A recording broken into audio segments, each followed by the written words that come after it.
سندھ، یعنی ایک پوری ایک اسٹیٹ تھی جس میں ملتان بھی شامل تھا، جس میں پوری یہ جو پنجاب اب موجودہ ہے یہ بھی شامل تھا، اور سندھ جو موجودہ صوبہ سندھ ہے وہ بھی شامل تھا، اور یہاں پر حکومت تھی راجہ دہر کی۔ ملتان میں اس کے بھتیجے کی حکومت تھی، اور جو سندھ اس میں جو راجہ دہر کی حکومت تھی، اور جو اب کراچی ہے یعنی کہ بندرگاہ ہے یہ اس وقت دیبل کہلاتی تھی، ٹھیک ہے نا، یعنی یہ تقریباً اب کراچی میں ہی شامل ہے، دیبل کہلاتی تھی۔ کیا کہلاتی تھی؟ دیبل کہلاتی تھی۔ یہ ایک اسٹیٹ موجود تھی۔ راجہ دہر جو ہے ہندو مذہب سے تعلق رکھتا تھا، اور زیادہ تر رعایا جو تھی وہ بدھ مت مذہب سے تعلق رکھتی تھی، تو تھوڑے سے مذہبی ڈیفرنسز بھی موجود تھے۔ تو یہ آپ کو پوری بات کی سمجھ آ گئی ہوگی۔ یہ ہے اسلامک اسٹیٹ، اور یہ ہے سندھ کی گورنمنٹ، ٹھیک ہے نا۔ سندھ کی گورنمنٹ راجہ دہر ہے، اور جو اسلامک اسٹیٹ ہے اس کا مرکزی حکمران جو ہے وہ ولید بن عبد الملک ہے، اور عراق پر جو اس وقت حکومت کر رہا ہے وہ گورنر ہے حجاج بن یوسف۔ اچھا، حجاج بن یوسف جو ہے اس چیز کا بڑا شوقین تھا کہ کسی طرح سندھ کو فتح کیا جائے، تو یہ شوق ظاہری بات ہے یہ گورنر تھا، اس کے لیے ولید بن عبد الملک سے پرمیشن ضروری تھی، تو اس نے ولید بن عبد الملک سے پرمیشن مانگی کہ میں سندھ کو فتح کرنا چاہتا ہوں، لیکن اس کے سندھ سے فرینڈلی تعلقات تھے، تو وہ خیر پہلے تو نہیں مانا، لیکن اس نے ان کو لالچ دیا کہ جتنا سندھ کے فتح ہونے پر اخراجات آئیں گے میں اس سے ڈبل جو ہے وہ مرکزی حکومت کے خزانے میں جمع کراؤں گا۔ تو خیر اس طرح یہ ولید بن عبد الملک مان گیا، اور حجاج بن یوسف نے سندھ کو فتح کرنے کے لیے ایک پلان تیار کیا۔ اس نے 710 عیسوی میں اپنے 2 واریر یا جنگجو بھیجے، سپہ سالار، پہلے کا نام تھا عبید اللہ اور دوسرے کا نام تھا بدیل۔ عبید اللہ اور بدیل جو تھے وہ دونوں مارے گئے یا شہید ہو گئے۔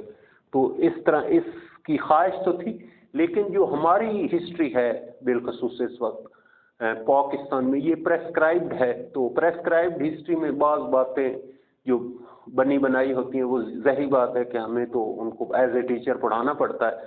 اچھا خیر، جو ہمارے سلیبس میں ہے کہ سندھ پر حملے کی وجوہات کیا ہیں، ان میں وجہ نمبر 1 توجہ کے ساتھ سنیں، یہ سندھ ہے، اور یہ اس وقت بر صغیر ہی تھا نا، یہاں ایک چھوٹا سا جزیرہ ٹائپ ملک ہے جس کا نام ہے سری لنکا۔ اب نام سری لنکا ہے، اس وقت اس کا نام تھا سراندیپ۔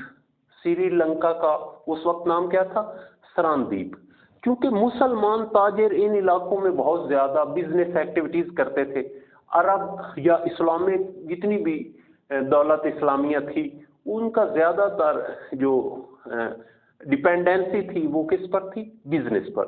تو یہ بزنس کرتے تھے، اور سری لنکا میں کافی زیادہ یہ مسلمان سری لنکا میں آباد تھے، اور سری لنکا کا جو راجہ تھا اس کے بڑے فرینڈلی ریلیشن تھے اسلامک اسٹیٹ یعنی ولید بن عبد الملک کے ساتھ۔ تو اس نے 8 جہازوں پر یا اس وقت کے جو شپس تھے اس پر ایک قافلہ بھیجا تحفے تحف دے کر، اور جو مسلمان یہاں کے تھے ان کو حج پر یا جو پہلے آئے ہوئے تھے جنہوں نے اپنے واپس وطن جانا تھا ان کو بھیجے۔ 8 جہازوں پر یہ قافلہ کدھر جا رہا تھا؟ شام کی طرف۔ تو یہ ظاہری بات ہے سمندر کے راستے جا رہے تھے، تو یہ دیبل جو موجودہ کراچی ہے وہاں سے گزرے، تو ان کو بحری ڈاکوؤں نے لوٹ لیا، اور ان ڈاکوؤں نے جو لوٹا تھا ان میں سے ایک عورت نے حجاج بن یوسف کو خط لکھا کہ میری مدد کرو، میری عزت اور عصمت لوٹ رہی ہے اور میں مسلمان ہوں اور آپ پر واجب ہے کہ میری مدد کو آئیں۔ تو اس وجہ سے ہماری تاریخ کے مطابق حجاج بن یوسف نے سندھ پر حملہ کرنے کا پروگرام بنایا، حالانکہ یہ پہلے بھی عبید اللہ اور بدیل کے ذریعے حملے کر چکا تھا۔ خیر یہ سمجھ آ گئی۔ سری لنکا سے 8 جہازوں پر مبنی ایک قافلہ کراچی کی بندرگاہ تھی، ظاہری بات ہے وہاں سے گزرا، وہاں سے ڈاکوؤں نے ان کو لوٹ لیا۔ حجاج بن یوسف، ایک عورت جو ڈاکوؤں کی قید میں تھی، اس نے لیٹر لکھا حجاج بن یوسف کو. حجاج بن یوسف نے راجہ دہر کو لکھا. راجہ دہر نے اس کا کہا کہ یہ ڈاکو میرے کنٹرول میں نہیں ہے، لہذا سوری میں آپ کی یہ نہیں مدد کر سکتا. تو اس غصے میں حجاج بن یوسف سندھ پر چڑھ دوڑا. ایک ریزن یہ بیان کی جاتی. دوسری ریزن نمبر دوسری، میں نے آپ کو بتایا اسلامک اسٹیٹ موجودہ بلوچستان تک پھیلی تھی، یعنی مکران تک. تو مکران کا جو مسلمان گورنر تھا اس کا نام تھا سعید بن اسلم. سعید بن اسلم، سعید بن اسلم جو تھا یہ مسلمانوں کے آپس میں قبیلوں کی جنگیں ہوتی تھی. ایک اور قبیلے کا، قبیلہ بنی آثار کا محمد بن حارث غولانی، محمد بن حارث اعلانی، محمد بن حارث اعلانی جو تھا اس نے اس گورنر کو قتل کر دیا. یعنی جو حکمران تھا مکران یعنی بلوچستان کا، وہ قبیلی جنگ تھی مسلمانوں کے آپس میں. تو یہ محمد بن حارث نے سعید بن اسلم کو قتل کر دیا اور یہ خود فرار ہو کر اس نے راجہ، ظاہری بات ہے سینٹرل گورنمنٹ بہت اسٹرانگ تھی، ظاہری بات ہے اس نے ان کے حکمران کو قتل کیا تھا. تو اس نے راہ فرار رکھتے تھا یہ بھی مسلمان، تو یہ کہاں پہنچ گیا؟ راجہ دہر کے.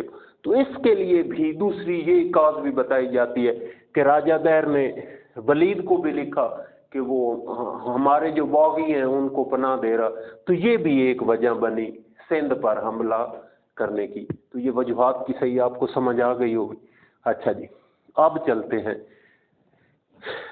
حجاج بن یوسف پہلے اپنے 2 واریر یا جنگجو سپاہ سالار مروا چکا تھا. اس کے لیے اس نے ایک نیا پلان کیا، اس نے بہت اعلیٰ قسم کا پلان کیا. سب سے پہلے تو اس نے اپنے بھتیجے اور داماد محمد بن قاسم کو جو اس سپاہ سالاری پر تعینات کیا کہ یہ بہت زیادہ ینگ ہے اور بالکل انوسینٹ مزاج بندہ ہے، تو یہ میرے بالکل کنٹرول میں رہے گا. اور اس نے بہت زیادہ اس کے لیے مال و متاع اکٹھا کیا، بہت زیادہ گھوڑے اور مکران میں چونکہ ان کی اپنی حکومت تھی، وہاں بھی جو ہے اس نے حکم دیا کہ مزید وہاں سے بھی فوجیں اکٹھی کی جائیں. سمندر کا راستہ بھی اختیار کیا گیا.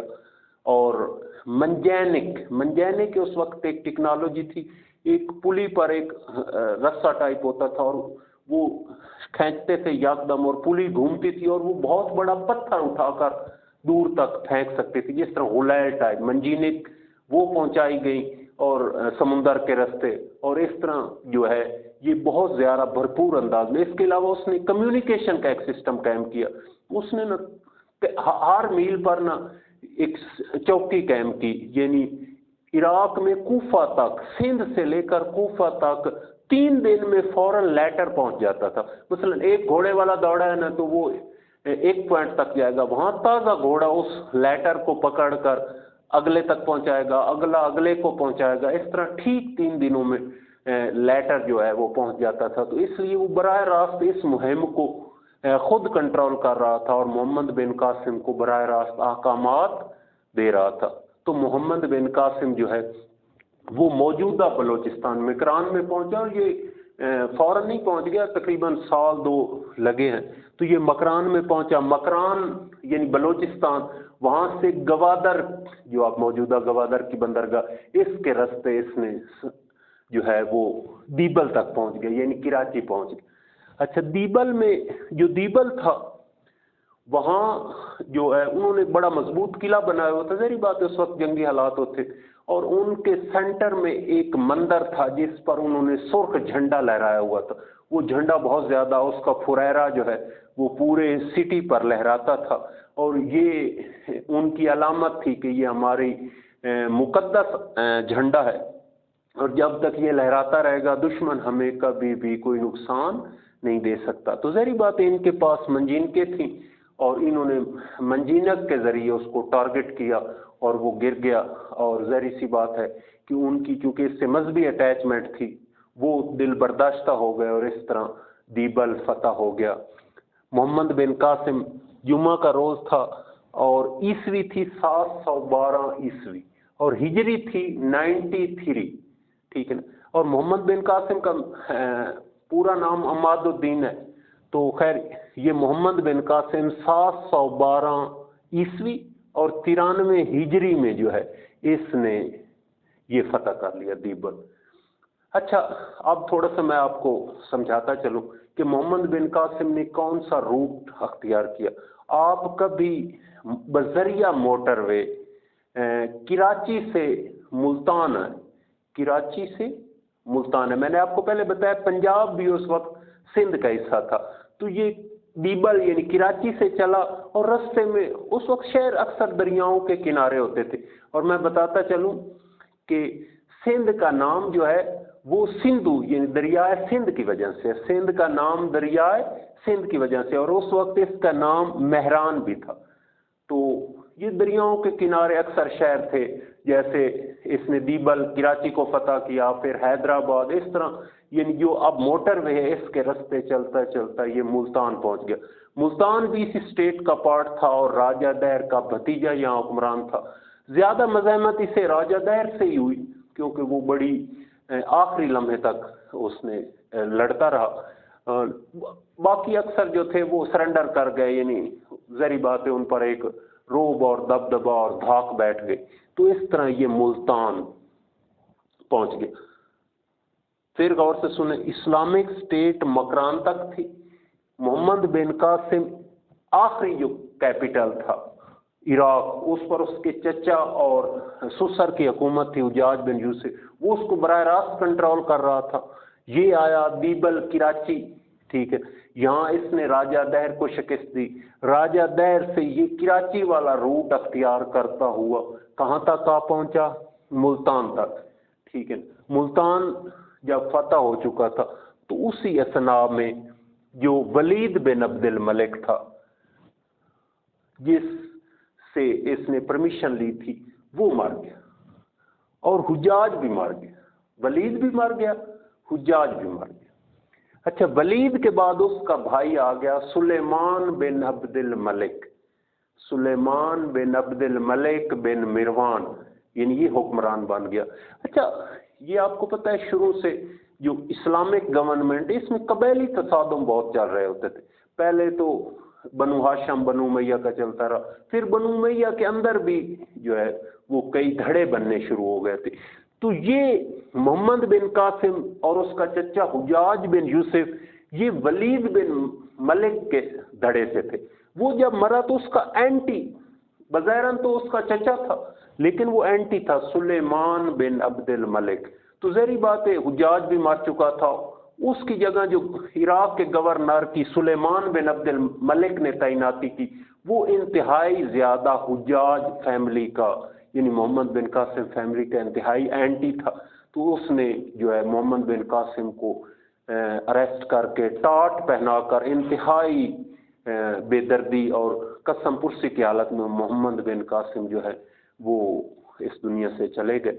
تو اس طرح باقاعدہ جو ہے وہ اسلام کی آمد کا سلسلہ شروع ہوا. جیسا کہ آپ جانتے ہیں کہ اس سے پہلے ذات پات کا نظام تھا، اسلام نے مساوات کا درس دیا. اسلام نے جزیہ لے کر، ٹیکس ایک ہوتا ہے، غیر مسلموں کو ان کی مرضی کی عبادات کرنے کا اپارچونٹی مہیا کی. اس کے علاوہ یہاں بدھ مت کے لوگ تھے ان کو تھوڑا سا فیسیلیٹیٹ کیا. تو اس طرح اسلام کا سلسلہ جو تھا وہ شروع ہو گیا اور اسلام کی آمد کا پہلا باب شروع ہوا. وہ یہ سندھ کی فتح یعنی ملتان تک یہ ایک وقتی فتح ثابت ہوئی، لیکن بہرحال یہ ایک اینٹری کا آغاز ہو گیا. میں پھر سمجھا دیتا ہوں. اسلامک اسٹیٹ تھی، اسلامک اسٹیٹ کا کیپٹل شام تھا، جہاں حکمران ولید بن عبد الملک کے دور میں حجاج بن یوسف نے اپنے بھتیجے کو اپنی کمانڈ میں ہر لمحہ اس پر نظر رکھتے ہوئے سندھ پر حملہ کرنے کے لیے کہا. اس حملے کی وجوہات ایک تو مسلمان لڑکی کا ڈاکوؤں کے ہاتھوں دیبل میں اغوا ہو جانا ہے، ایک وجہ یہ ہے کہ مکران موجودہ بلوچستان کے گورنر کا جو قاتل تھا وہ راجہ دہر کے پاس اس نے ڈیرے ڈالے ہوئے تھے. اور تیسری وجہ جو ظاہراً ہسٹری میں موجود ہے کہ حجاج بن یوسف کو سندھ فتح کرنے کا بہت شوق تھا. پہلے وہ 2 سپہ سالار مروا چکا تھا، اب تیسرے اس نے بھتیجے کو بہت زیادہ ایکٹیو انداز میں سندھ پر حملہ کرنے کے لیے تیار کیا. اس نے سندھ دیبل کو پہلے فتح کیا. دیبل میں سرخ جھنڈے کو منجینک کے ذریعے گرایا گیا. ان کے پاس تھوڑا سا جدید اسلحہ تھا اور بہت زیادہ ٹیکنیکل قسم کی انداز سے یہ چلتا ہوا کراچی سے ملتان تک آیا. جب ملتان محمد بن قاسم پہنچا تو پیچھے سے حجاج اور ولید دونوں مر گئے. ولید کے بعد سلیمان آ گئے. سلیمان نے محمد بن قاسم کو قید میں اور کچھ کہتے ہیں پھانسی یا زہر دلا کر اس طرح ختم ہو گیا. یہ اسلام کی پہلی انٹری تھی. یہاں کے لوگ اسلام سے بہت زیادہ فیملیئر ہونا شروع ہو گئے اور اس طرح اس کے بعد انشاءاللہ العزیز خاندان غزنہ کا ہم مطالعہ کریں گے. امید ہے کہ آپ کو ترتیب کے ساتھ جب اس طرح سنیں گے تو انشاءاللہ العزیز ہسٹری کوئی مسئلہ نہیں رہے گا. Thanks very much.